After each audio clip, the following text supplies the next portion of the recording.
relationship တခုအိမ်နောင်ရေးတစ်ခုမှာတစ်ဖက်သက်ကိုတယောက်တည်းပင်ပန်းနေတဲ့သူတွေရှိလို့ရှိရင်ဒီဗီဒီယိုလေးကိုအဆုံးထိကြည့်သွားအဲ့တော့မမိုးမြင်နေကြအိမ်အောင်ရေးတစ်ခုပေါ့နော်ဒါလေးကိုမမိုးကပြပေးမယ်အဲ့တော့ချစ်လို့ကြိုက်လို့ယူတယ်အခုချိန်မှာတော့55လောက်ရှိနေပြီပေါ့အဲ့တော့ချစ်လို့ကြိုက်လို့ယူတယ်ငွေရှာတော့လေအမျိုးသမီးပဲအဲ့တော့မမိုးတို့ဒီဘက်ဒီမှာဆိုအမျိုးသမီးတွေကပင်ပန်းနေဒီဘယ်လိုပြောရမလဲလက်ကွင်းတွေထဲမှာနေရတာဖြစ်တဲ့အတွက်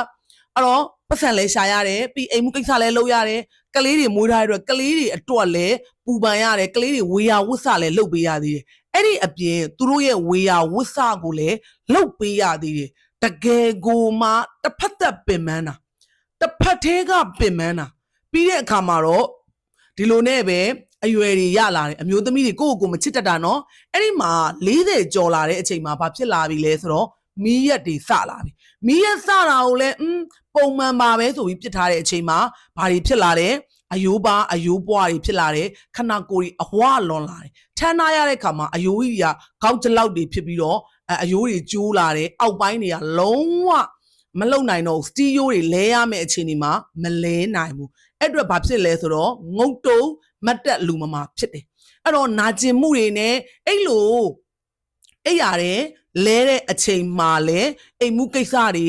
မလုံမဖြစ်ဒီလိုမျိုးပဲတောင်မွေးထောက်ပြီးတော့ကိုမိန်းမတယောက်ကပင်ပင်ပန်းပန်းလုပ်ရဒါပေမဲ့လုံးဝလဲသွားတဲ့အချိန်မှာတော့ဒီအမျိုးသားကနောက်အမျိုးသမီးတယောက်ကိုအစားထိုးဖို့ဖောက်ပြန်ဖို့အတွက်လွယ်လေးနဲ့ကူပြောင်းသွားတယ်အဲ့တော့ကိုယ့်ရဲ့ဘဝခရီး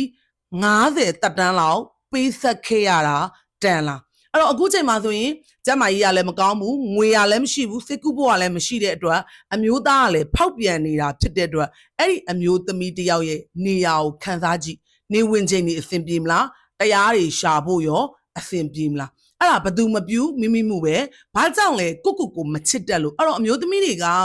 ကိုယ့်ရဲ့အိမ်အောင်ဘက်တွေကိုယ့်ရဲ့သားသမီးတွေအတွက်ပေးဆက်ပါမပေးဆက်ရအောင်မို့နံပါတ်1ကိုချစ်ဖို့လိုတယ်နံပါတ်2ကျမ်းမာအောင်နေဖို့လိုတယ်နံပါတ်3ငွေရှာဖို့လိုတယ်နံပါတ်4ကိုအတွက်ကိုဂယုဆိုင်ဖို့လိုတယ်ပြီးပြီဆိုမှကိုကတခြားသူတွေကိုပို့ပြီးတော့ဂယုဆိုင်နိုင်မှာဖြစ်တယ်ကိုလည်းလဲကြသွားရောဖိုးသူတော်လည်းလဲရောတောင်မွေးမကယ်နိုင်တော့ဘူးအဲ့တော့နောင်တဆိုတာနောင်မှရတယ်အသက်ကလည်း50စွန်းလာပြီ60တဲ့ဝင်လာပြီဖြစ်တဲ့အတွက်ဘာမှထပ်ပြီးတော့ပြောင်းလဲလို့မရတော့အဲ့တော့ဘာလို့ရမလဲကျမ်းမာဖို့လိုတယ်ကိုချစ်ဖို့လိုတယ်အရွယ်3ပါးလုံးမှာလည်းငွေရှာတတ်အောင်လုပ်ဖို့လိုတယ်အမျိုးသမီးတွေကိုချစ်ဖို့မမေ့နဲ့